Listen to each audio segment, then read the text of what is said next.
Ang hirap pala, guys. Hindi na ako alis sa store na to. C for Celine sana. Kasi pag nag-shopping ako, hindi talaga ako natingin sa prices. Over the budget na tayo. Meal. Perfect. Feel ko may kailangan ako i-sacrifice. Welcome to another episode of Vlog Play.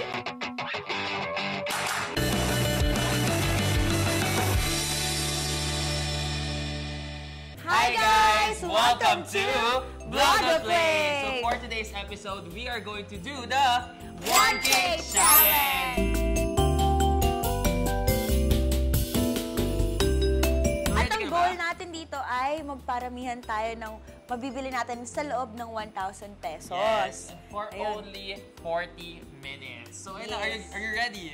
Siyempre, ready na ako. Competitive ako eh. Kailangan mo natin kunin ang ating 1K. Yes! Ayan lang ating 1,000 pesos! Yes! Let's go and let's see what we can find using our 1,000 pesos. So, masa-separate na kami, guys. Bye-bye! Good luck sa'yo! So, ayun na guys, we're currently here in Mega Mall na. And if you guys don't know, Mega Mall is my favorite mall. Like, kasi taga-ano lang ako sa may Rizal area, Ortigas. So, ito yung go-to mall ko talaga. Very challenging to sa akin para makahanap ng madaming items in 1,000. Kasi usually, pag 1,000, talagang nabibili ko 1 item lang, 2 items, ganun. Nung high school ako, kapag meron kaming Christmas party, ang go-to ko talaga na pinupuntahan is ang department store. Kasi you can really find. For example, kasi usually, pag budget, 500, ganyan. So, dito talaga ako naghahanap. Ito pwede to.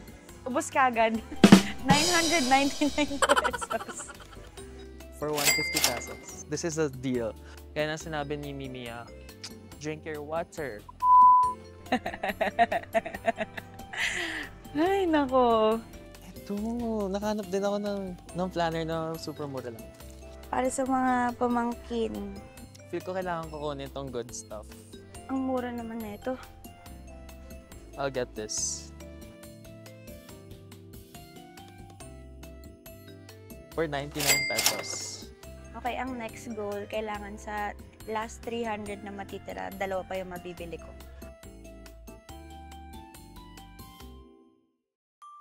I'm just gonna sort things kung ano yung papasok sa budget natin and kung ano yung nadoble, tatanggalin natin.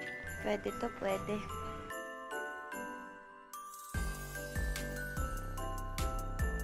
I think we got it. Sure na ako, feeling ko madami na ako nabili.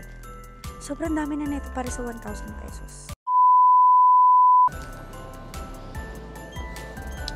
Sumobra tayo guys, kaya pwede tanggal. Medyo kampante ako na feeling ko mas madami ako nabili kesa kay Neil. Pero knowing Neil, maparaan kasi siya.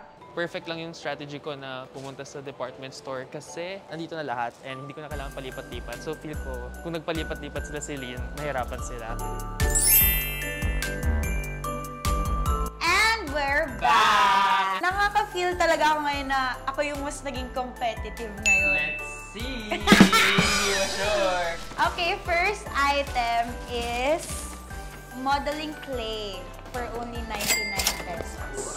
Pwede siyang pangregalo sa mga pamangkin ko kasi syempre mahilig sila sa mga laro-laruan, ganyan-ganyan. So, pwede ko ito ipamigay sa kanila. Siyempre, pag mag-gift ka, dapat maganda yung packaging. So, dapat mag-i-invest ka sa magandang paper bag. Hindi siya joke talaga. For me, gusto ko maganda yung package ko. So, ako na binili is ito for only 44 pesos. And you all know naman na dapat nagiging hydrated tayo para maganda yung skin natin. And syempre, kumuha ako ng water tumbler. And alam mo kung magkano lang to? 149 pesos. So, ako din, bumili din ako ng tumbler. Alam mo magkano yan? Not bad na rin for 119 pesos. Kasi yung mama ko din, mahilig siya talaga sa mga tumbler. And I mean, siguro pag pumunta kayo sa bahay namin, may kita nyo iba't ibang sizes ng tumbler doon. So, ito, pwede din itong pang-gift sa mom ko. Gusto ko pa nag-gift ako, hindi lang siya for one-time use. Gusto ko magamit talaga siya na magamit para ma-remember niya ako. Imagine, pag binigay ko to sa mom ko, magugustuhan niya to in a way na magsusulat siya ng plans niya, goals, resolutions. 109 lang siya. Panalo-panalo ka na, meron ka ng 2024 plan. Siyempre, hindi ka naman makakapagsulat sa planner kung walang ball pens, di ba? 49 pesos, 3 na siya. perfect for gift din naman ang mga ganito. Sa mga taong katulad ko din, na mga may hilig magsulat. Sa kanyang gift yun dapat yung bibigyan ko ng gift, may ballpen din. Siyempre, gumawa ko ng ballpen na 9 colors. Who would want a planner na dull yung color, diba? Maganda gusto natin is colorful siya. So with that said, kumuha ko nito 9 colors na siya. Perfect siya for anyone, especially if you love journaling. Nakalimutan ko na kung magkano to, pero ito sticky notes, very important naman to. Sa mga person na busy katulad natin, diba? Like, reminder natin dyan na kailangan mo mag-shoot ng ganitong video, ganyan-ganyan. And mga to-do list mo, pwede mo ilagay dyan, diba? So, ito yung pinakamalaki kong binili. Ito. So, this is a neck pillow. Mura lang yung ganyan so, sa neck pillow ako binili. May kasama na siyang eye mask. So, 2-in-1 na siya. Tapos, nakita ko siya parang kung gift talaga siya, hindi kaya ng sticky notes. Grabe ang pag-sugar eh! To and from. Hindi ba yun nga guys, joke lang yun. Basta, bibigyan namin kayo ng ideas. Kasi syempre, each person, iba-iba yung mga kailangan. Hindi naman kailangan sa gusto. Diba? Doon tayo mag-base sa kailangan at gusto. And I got it for only 299 pesos. Ang akin, travel-friendly na perfume na nakuha ko for only 119 pesos. So yung tita ko, which is si Nainay, sobrang hilig niya sa perfume. Siguro lahat na ng perfume sa pwede mong mabili sa online is nabili niya na. So, ito naman, feeling ko naman magugustuhan niya yung ganitong mga amoy-amoy. And then, ito, nail polish. No joke talaga to ha. As in, yung mama ko sobrang hilig niya sa nail art. Like, kung pumunta kayo sa bahay namin, sobrang madaming nail polish doon. Kaya, no joke talaga yan. Baka na naman yung underestimate ko yan ha. Underestimate? Sabi ko nga, wow eh. Meron ako mga cousins na babae, ganito, ganyan. So, syempre, bumili ako ng tali. Eh, itong tali na to, iba-ibang colors. May blue, green, orange, yellow, beige, and fuchsia. So, bumili ako ng journal kasi ako, I personally, I love journals talaga. And gusto ko ibigay ito sa dad ko. Kasi yung dad ko, may lead siya magsulat ng mga memories, ganito, ganyan. Meron din ako mga pamangkin na babae and very kikay sila. Manang-mana din naman sa akin. Pumili din ako netong mga mga clips naman para sa kanila. Next item is itong ring holder. Ano to siya? Para sa kapatid ko kasi yung kapatid ko hilig din siya sa sa cases, ganun. Kapag bumibili siya ng phone case, kailangan talaga may holders. Ito yung regalo ko for Neil. Wow! This one is for his car. Ay, wow! Di ba lagi mo akong passenger princess?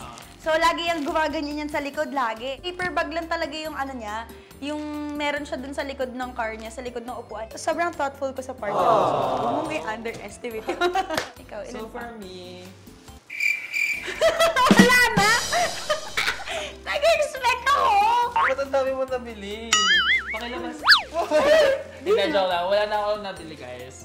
Ang nakuha ni Celine is 9 items and nakuha ko is 8 items. And the winner is... Maybe. Ay! Dahil Celine! So, meron ako realization after this challenge na parang hindi naman pala talaga kailangan ng something na mahal. Kasi everything has its value naman talaga. So, parang naisip ko rin dito na hindi mo rin kailangan gumastos ng malaki para magkaroon ng value yung isang bagay. So, dito natutunan ko magtipid. And happy naman ako sa outcome kasi never ko na-experience sa buhay ko na in 1,000 pesos makakabili ako ng 9 items. Dito, ma-prove natin sa challenge na to na with only 1,000 pesos, you guys can give not just to one person, not just to 2 people, but a lot of people. Nakadiskarte lang sa inyo, especially ngayon.